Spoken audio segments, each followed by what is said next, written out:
The kingdom of Sunda emerged after the fall of Tarumanagara, the earliest Hindu kingdom in West Java that flourished from the 5th to the 7th century. The last king of Tarumanagara, Lingawarman, had a daughter Dewi Manasi, who married a noble from Kalinga, Tarusbawa. In 669 AD, Tarusbawa ascended the throne of Tarumanagara. However, he chose to revive the name Sunda, which he believed more accurately represented the cultural and political identity of the region. Thus, he established the Sunda Kingdom, while the eastern part of the former Tarumanagara became the Galuh Kingdom, ruled by Redikandayun. The Sunda and Galuh kingdoms were governed as twin kingdoms, with their boundary along the Citarum River. Eventually, they were reunified by King Sanjaya in the 8th century, who also founded the Mataram Kingdom in central Java. After the Sunda Kingdom was established as the successor to Tarumanagara, it experienced significant growth in various fields. Between the 10th and 11th centuries, Sunda entered a golden age under the leadership of Maharaja Guru Dharmasiksa and Prabhu Jayabhupati. During this period, Maharaja Guru Dharmasiksa was one of the most respected rulers in Sunda's history. He ruled for an exceptionally long time and was remembered as a wise leader. Under his reign, the Sunda and Galuh kingdoms became more unified, eliminating the internal conflicts that had previously occurred. He also emphasized the importance of education and moral teachings in governance. His teachings, possibly recorded in the Sawaka Dharma, highlighted principles of justice, service to the people, and the duty of a ruler to ensure the prosperity of his land. One of the most historically significant rulers of this era was Prabhu Jayabhupati. His name is recorded in the Sangyang Tapak inscription, found in the Sukabumi region and dated to 1030 AD. The inscription reveals how he safeguarded sacred lands and implemented regulations to protect the environment and religious sites along the Sakati River. This suggests that the Sunda Kingdom had established strong legal and spiritual systems during his reign. Furthermore, Jayabhupati expanded Sunda's influence through trade and diplomacy, forging ties with Srivijaya in Sumatra and various kingdoms in southern India. During this period, Sunda's economy flourished, particularly through agriculture and the spice trade, with pepper becoming its most valuable export. Port cities like Sunda Kalapa and Bantan became bustling trade hubs, attracting merchants from China, India, and the Middle East. The kingdom's strategic position along vital maritime trade routes helped it become a key economic power in the archipelago. Sunda also developed a well-trained military to protect its territory. The kingdom's soldiers were skilled in traditional Sundanese martial arts and weapons such as kujang, spears and bows. The cities were fortified with strong defensive structures, while the Sunda Navy safeguarded trade routes and deterred potential threats from pirates or rival kingdoms. Diplomatic relations were carefully maintained with neighboring powers. Sunda enjoyed a strong trading partnership with Srivijaya, while relations with Majapahit remained neutral during this period, though conflicts would arise later. Foreign merchants played an essential role in Sunda's economy, bringing in cultural influences and new technologies from distant lands. In terms of culture and belief systems, Sunda experienced significant development. Hinduism and Buddhism remained dominant among the nobility, but indigenous Sundanese beliefs continued to be deeply embedded in society. Literature, carvings, and oral traditions thrived, producing epics and moral teachings passed down through generations.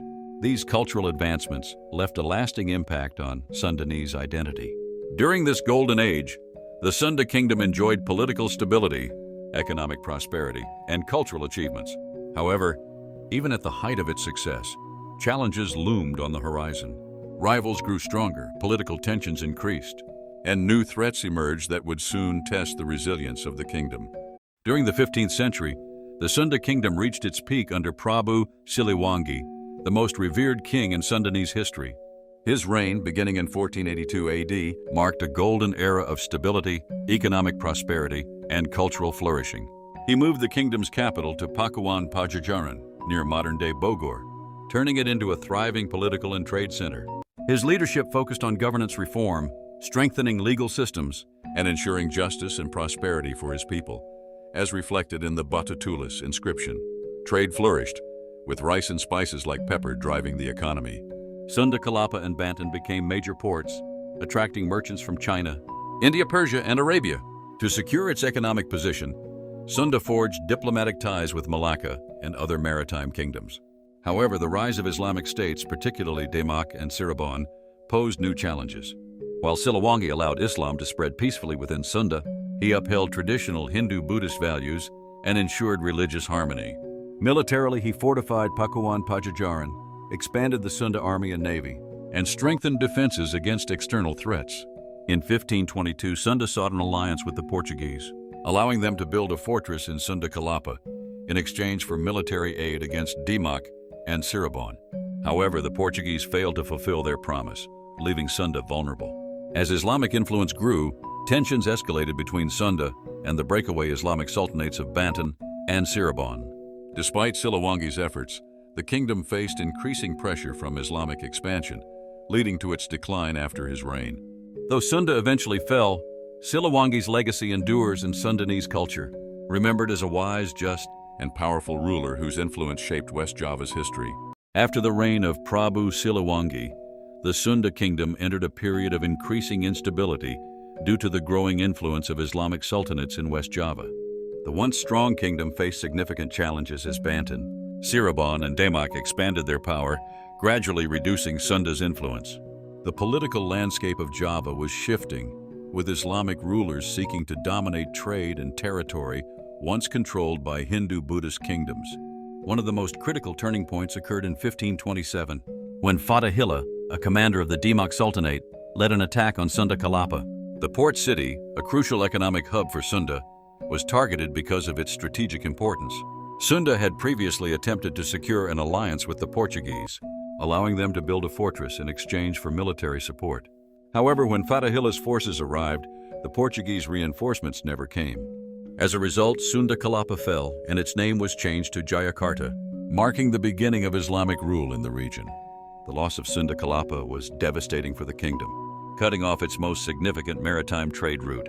Without access to the sea, the Sunda Kingdom became more isolated, limiting its ability to engage in international trade. This weakened the kingdom's economy and military strength, leaving it vulnerable to further attacks. Banten and Cirebon, once part of Sunda, had fully embraced Islam and continued to expand their influence.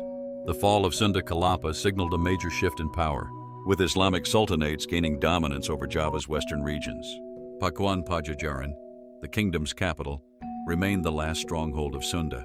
The rulers of Pajajaran attempted to fortify the city and resist further invasions, but their efforts were short-lived. In 1579, the forces of Sultan Maulana Yusuf of Banten launched a major assault on Pajajaran, marking the final chapter of the Sunda Kingdom. The capital was overrun, its temples and palaces destroyed, and many of its people were either killed or forced to convert to Islam.